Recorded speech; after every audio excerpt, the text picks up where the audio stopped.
এক যুবক সে পর্নোগ্রাফি দেখতো। তার একটা ওয়েবসাইট ছিল, সেখানে দুনিয়া নোংরা মেয়েদের ছবি আসতো।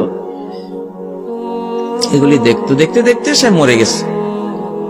তার মায়ের স্বপ্নে দেখতেছে যে কতগুলি শিশু তার ওই ছেলের কবরে আসে আর পেশাব করে, আসে আর পেশাব করে। তোর ব্যাখ্যাটা হলো যে তার এই সাইটে নোংরা ছবিগুলো যারা প্রেরণ করত, তারা যেন তার কবরে এই নাপাক পেশাব করতো। তার জীবনে তারা যত অপবিত্র জিনিস এগুলি সব নিয়ে আসছে। এত খারাপ জিনিস। আল্লাহওয়ালাকে যে চোখের পাপ করে না, 2018 সালের মতো এই যুগে ইমানদার চিনবেন কি দিয়া? যে চোখের পাপ করে না সেই ইমানদার। এই যুগে এমন এক ফিতনার যুগ। আব্দুল্লাহ ইবনে মাসউদ বলেন, ইয়ামুতু ফিহা কলবুল মুমিন কামা ইয়ামুতু বাদানুহু। মুমিনের অন্তর মরে যাবে, দিল মরে যাবে।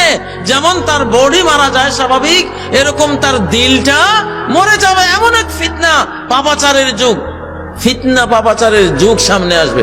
সেই যুগের মধ্যে আমরা আছি। এজন্য ঈমানকে নবায়ন করতে হবে, ঈমানকে নবায়ন করতে হবে। যে কোনো পাপ একটা অপমৃত্যুর কিনারে আপনাকে নিয়ে যাবে যদি তওবাবিহীন ভাবে সব সময় করেন। যাই হোক, ইয়াকা না'বুদু ওয়া ইয়াকা নাস্তাঈন। ইবাদত সবটুকু কার? আল্লাহ। কার হুকুম মানি? সমস্ত হুকুম কার মানতে হবে? আল্লাহ হুকুম করেছেন এটা হারাম, সারা পৃথিবী যদি হুকুম করে এটা হালাল, কারটা মানবো? আল্লাহটা মানবো। ইনিল হুকমু ইল্লা লিল্লাহ। হুকুম কার? হুকুম দেওয়ার ক্ষমতা কার? আল্লাহর। আল্লাহর প্রত্যেকটা হুকুম মানুষের জন্য রহমত। প্রত্যেকটা বিধান মানুষের জন্য কি?